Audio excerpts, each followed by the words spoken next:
तर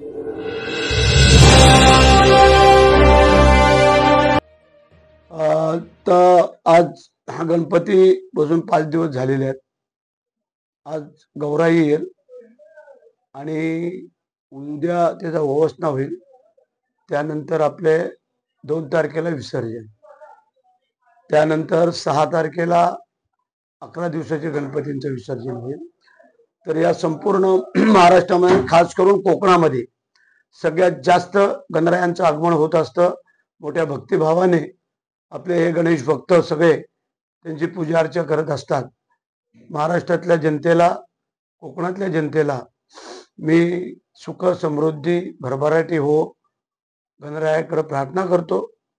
त्याचप्रमाणे जो हा उत्साह गेल्या अनेक वर्षापासून आपल्याला माहिती आहे, 5,000 बस मुंबईतून निघाल्या, रेल्वे वेगळ्या, प्रायव्हेट वाहनं वेगळी. एवढा मोठा उत्साह कोकणामध्ये यायला आणि तळ कोकणात तर प्रत्येक घरामध्ये गणपती, 100 घरं असली तर 100 गणपती. तर अशा प्रकारे या भक्तिभावाने ही मंडळी आपली पूजा अर्चा करत असतात. त्याबद्दल मी संपूर्ण महाराष्ट्रातल्या जनतेला शुभेच्छा व्यक्त करू इच्छितो. आपल्या पुढाकाराने यावर्षीचा गतवर्षीपेक्षा कोकणवासियांचा प्रवास थोडासा सुखकर झाल्याचं बोललं जात आहे. या पार्श्वभूमीवर काय आपल्याला कल्पना आहे की वारंवार रस्त्याची पाहणी करणं, काही अडीअडचणी दूर करणं आणि अधिकाऱ्यांशी पूर्ण पोलीस असतील, नॅशनल हायवेवाले असतील, बांधकाम विभागाचे असतील, आमचे जिल्हाधिकारी, सगळीच मंडळी त्यांचं कॉन्टॅक्ट ठेवून यांनी अत्यंत चांगल्या प्रकारे नियोजन केलं आणि त्या नियोजनामुळे यावर्षी अजिबात ट्रॉफिक झाली नाही.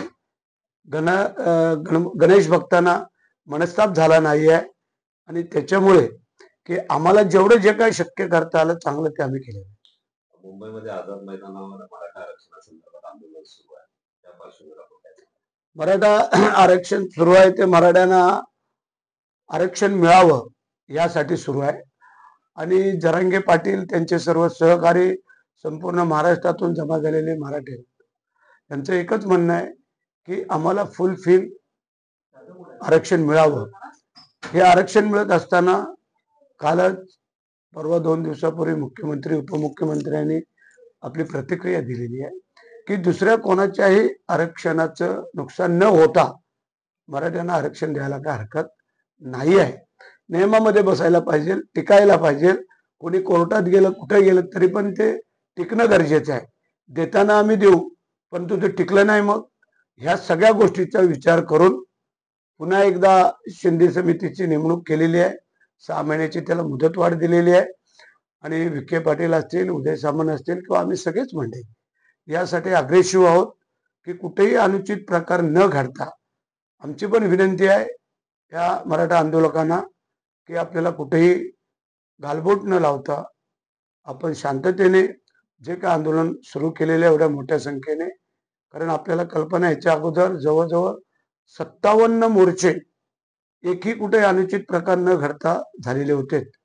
त्याप्रमाणे आज जरांगे पाटील जे काय संपूर्ण मराठा बांधवांना घेऊन आलेले आहेत, त्याचबरोबर इतरही बांधवांचं कोणाचं नुकसान न होता आपल्या मराठी बांधवांना जे आरक्षण आहे मिळायला पाहिजे ते मिळावं.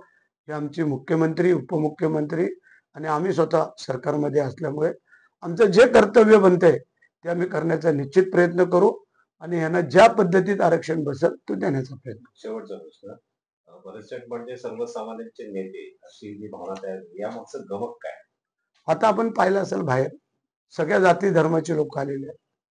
कोण आजारी आहे, कोणाचा मुलगा आहे, कोणाची बायको आहे, कोणाचं काय. आम्हाला जेवढं जे काही शक्य आहे तेवढं सहकार्य करायचा आम्ही प्रयत्न करत असतो आणि देणारा वरती बसलेला आहे, आपण फक्त मधले लोक आहोत.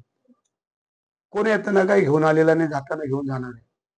परंतु तुम्ही जे काही चांगलं काम कराल, आज एका सामान्य शेतकऱ्याच्या मुलग्याला 4 वेळेला निवडून दिलेलं आहे आणि एकनाथ शिंदे साहेबांनी मंत्री केलेलं आहे.